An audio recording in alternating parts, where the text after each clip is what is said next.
जय श्री राधे। पूज्य श्री सद्गुरुदेव भगवान के चरणों में प्रणाम। नाम जापक साधकों के लिए पूज्य श्री उड़िया बाबा जी के उपदेश। सत्संग किसे कहते हैं? पूज्य उड़िया बाबा कहते हैं, सत्पुरुष या सत अर्थात परमात्मा के संग को सत्संग कहते हैं। सत परमात्मा का संग होने के लिए हमें उसका संग करने की आवश्यकता है कि जो परमात्मा के मार्ग में तत्पर हो, जिसने परमात्मा की प्राप्ति कर ली है या जो उसे पाने के लिए प्रयत्नशील है, ऐसे सिद्ध या साधकों के संग को सत्संग कहते हैं। सत्संग क्यों करना चाहिए? उत्तर में पूज्य उड़िया बाबा कहते हैं, सत्संग करने से भगवत प्राप्ति का मार्ग दिखलाई पड़ता है। जिस मार्ग से सत्पुरुष गए हैं, उनका संग किए बिना वह भगवत प्राप्ति का मार्ग हमें नहीं मिल सकता। जो भगवान के पास गए हैं अथवा उनके पास रह रहे हैं, वे ही रास्ता बता सकते हैं। सत्संग तो ऐसे सिद्ध पुरुषों को भी करना चाहिए जिनको भगवान की प्राप्ति हो गई है।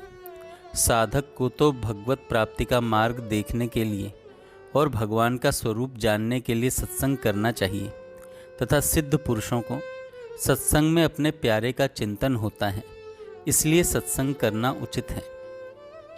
सत्संग करने से क्या लाभ है? सत्संग करने से भगवान में हमारी आसक्ति दिनों दिन बढ़ती है।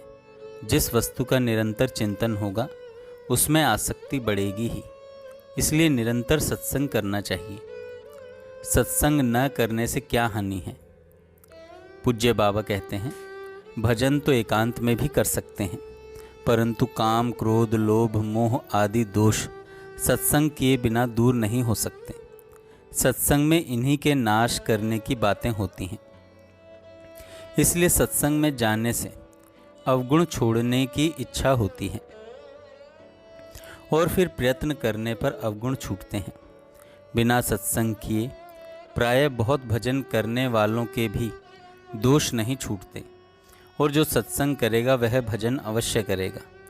जो सत्संग करेगा उसके पाप न छूटे, यह असंभव है।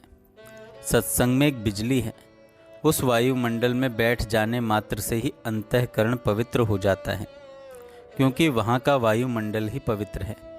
इसलिए सत्संग की निंदा करने वाले भी वहाँ जाने लगने पर पवित्र हो जाते हैं और धीरे धीरे वे भी भगवान की शरण होने लगते हैं। सत्संग की महिमा का कोई वर्णन कर ही नहीं सकता। सत्संग से महापुरुषों में प्रीति होगी। कुछ भी न करके यदि सत्संग में जाकर केवल बैठ ही जाए तो भी लाभ होता ही है, जय श्री राधे।